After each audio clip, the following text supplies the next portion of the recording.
पूर्व जी, रमेश जी शर्मा और मेरे साथ आए हुए सभी वरिष्ठ और सम्मानित भारतीय जनता पार्टी के कार्यकर्ता बंधुओं, सामने आप इस वार्ड के विराजे हुए सम्मानित नागरिकगण, मातृशक्ति, युवा साथियों, बच्चों, आज चुनावी समर में शाम की इस बैठक में सबसे पहले तो आप सभी का अभिनंदन। अभी मुझसे पहले वक्ताओं ने बीजेपी, नरेंद्र मोदी जी और बहुत सारी बातें करी हैं। हम सभी जानते हैं कि हम एक ऐसे देश में रहते हैं जहां पर सब धर्मों के लोग रहते हैं और हर तरह का यहाँ पर बंद है, लेकिन हम इतने कुछ होते हुए भी बहुत आराम की नींद सो रहे हैं। हमारे घरों के आसपास में हमें ये चिंता नहीं होती कि कल बम कहाँ फूटने वाला है। पड़ोसी देश पाकिस्तान में लोगों को शायद नींद ही नहीं आती है कि कल कहाँ कौन सा हादसा हो जाए। इस तरह के नेता और उनके हाथों में सुरक्षित हमारा देश एकमात्र कारण नरेंद्र जी मोदी, जब से मोदी जी प्रधानमंत्री बने, देश के अंदर आतंकवाद की कमर तोड़ के रख दी उन्होंने। चाहे सर्जिकल स्ट्राइक का मामला था या अभिनंदन का पायलट का मामला था, जब हमारे पायलट अभिनंदन जी पाकिस्तान में चले गए थे तो एक दहाड़ के साथ ही पाकिस्तान ने उन्हें ससम्मान वापस किया था। आपको याद होगा। इस तरह के बड़े बड़े जो भी कृत्य हुए, राम मंदिर का मुद्दा जो 500 सालों से अटका पड़ा था और हम सब चाहते थे कि भगवान राम लला का मंदिर बने, वो भी उन्होंने पूरा किया। वाराणसी का कॉरिडोर बनाना, जिसमें महाकाल की, महादेव की मूर्ति, और वो कॉरिडोर बनाना बहुत आसान काम नहीं था, वो भी महान काम उन्होंने किया। उज्जैन के अंदर बड़े मंदिर का, महाकाल के मंदिर का कॉरिडोर बनाना, ये सब हमारी सभ्य संस्कृति को जिंदा रखने का काम किया है। देखिए, राज तो हर सरकार करती है, लेकिन राज और संस्कृति को साथ लेके चलना ये अपने आप में एक विलक्षण कार्य है और इसी को राम राज्य का एक स्वरूप माना जाता है। मेरा आपसे एक ही निवेदन है कि हमें गर्व है कि हम भारतीय जनता पार्टी की सरकार की छत्र छाया में है, लेकिन राजस्थान के अंदर जो कांग्रेस की सरकार चल रही है, इस सरकार के जो भी नुमाइंदे यहाँ रहे हैं उनसे लोग बहुत परेशान रहे।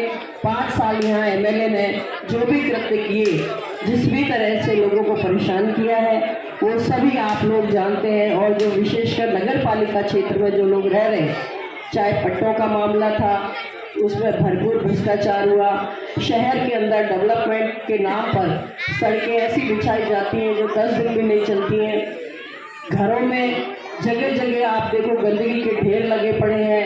वाटर लॉगिंग की इतनी समस्या है पूरे शहर के अंदर कि नेहरू नगर और उधर की कॉलोनी में तो आप जरा सा खोद भी लोगे तो दीवारों तक पानी चढ़ा हुआ है। बहुत सारी समस्याएं हैं। एजुकेशन का भट्टा बिठा दिया, जगह जगह ढाबे खोल दिए, स्टाफ नहीं है, बच्चों के एजुकेशन का मामला है। पेपर लीक का मामला तो शायद ऐतिहासिक मामला है जो स्वर्णिम अक्षरों में लिखा जाएगा।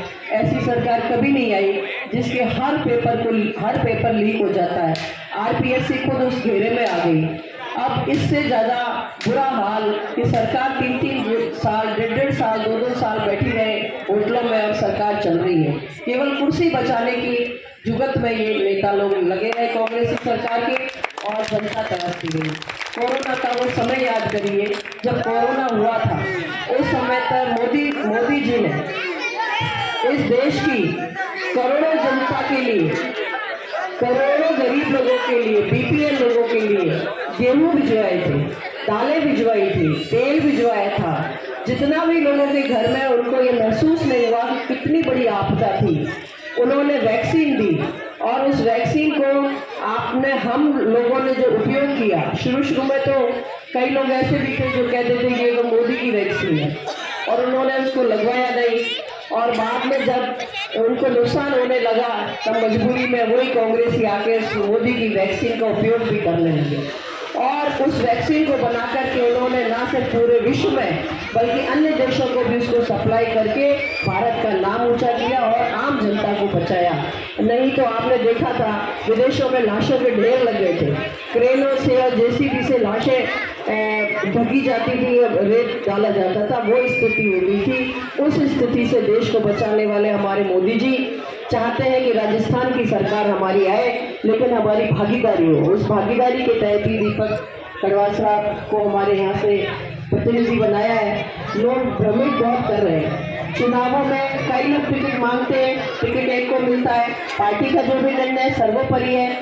अगर इनको टिकट दिया है पार्टी ने, तो हम सबको मिलकर इनको जिताना होगा और इनको जिता करके राजस्थान की विधानसभा में भेजना है, ताकि विकास के काम को गति दी जा सके। मेरा आपसे यही निवेदन है, आप सभी की तरफ से मैं मेरी तरफ से निवेदन कर रहा हूँ पार्टी की तरफ से, कि आप अधिक से अधिक मात्रा में दीपक जी का मदद करें। इनको युवा है, इनके एक अच्छा विजन है, अच्छा लक्ष्य लेकर आगे चल रहे हैं, ताकि ये हम सब के बीच में जा करके और राजस्थान की सरकार में अपनी सहभागिता, यानी आप सबकी सहभागिता निभाएं और गति दे विकास को। धन्यवाद। जय हिंद।